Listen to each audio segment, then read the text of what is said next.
The CIA want to see a military commander they can trust, Colonel Khalifa Haftar. The Americans want Haftar to go back to Libya, to join the fight, to professionalize the rebellion.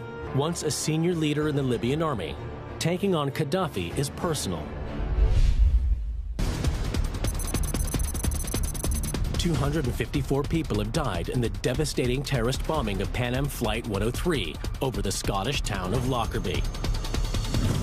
Like the earlier bombing of a Berlin disco and gun attacks on civilians in European airports, the Lockerbie attack carries all the hallmarks of an operation by unhinged Libyan dictator Muammar Gaddafi.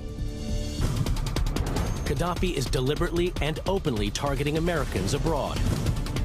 In the wake of a failed U.S. military operation to eliminate him, the CIA now turns to a new strategy.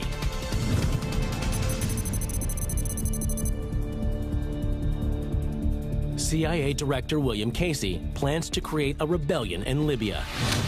Already there have been efforts about putting together a paramilitary force of Libyans to try and have a little regime change in Libya. For 7 years, Casey has been secretly supporting Libyan opposition groups in neighboring countries, providing weapons and training. In Washington, they are pinning their hopes on a revolution to overthrow the man they call the Mad Dog, led by Khalifa Haftar and his CIA-trained force of rebels. Then events in Africa ruin the CIA's plans.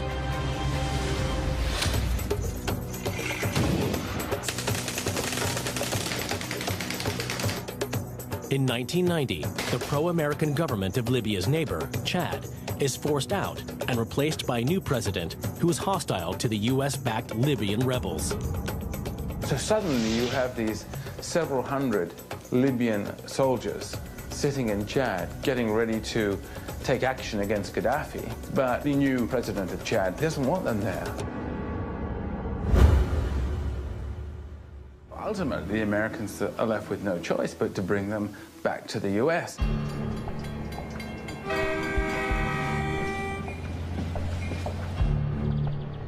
The man the CIA want to lead a Libyan rebellion settles in suburban Virginia, only a short drive from CIA HQ in Langley.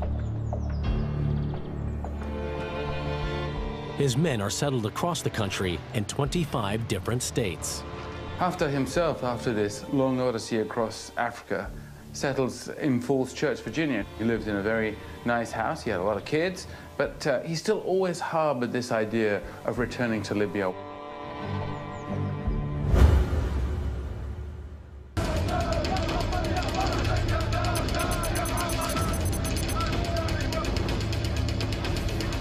A new opportunity for the CIA to deal with Gaddafi arises: the Arab Spring. Inspired by revolts in Tunisia and Egypt, popular protests break out across Libya. In February of 2011, as the Arab Spring takes off, it finally percolates through, if you like, to Libya, and a protest in Benghazi gets out of hand and quickly becomes an uprising. Gaddafi sends his troops against the protesters, believing no one will interfere. Gaddafi probably in 2011 concluded that he was going to be okay, that the Americans would not move against him. The CIA have always viewed Gaddafi as a clear and present danger to the US. Now, seizing the chance to remove him, the agency springs into action.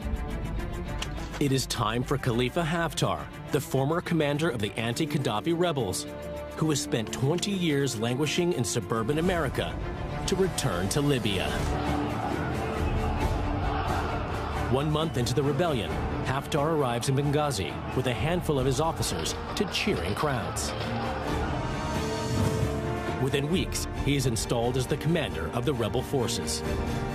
The CIA needed trainers to help this ragtag army that was forming. That's what Khalifa Haftar was there to do, to help organize an otherwise completely disorganized rebellion.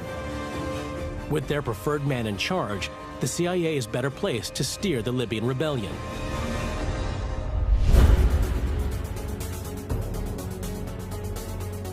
Thanks to this CIA support, Within a few short months, the rebel forces take control of key Libyan cities.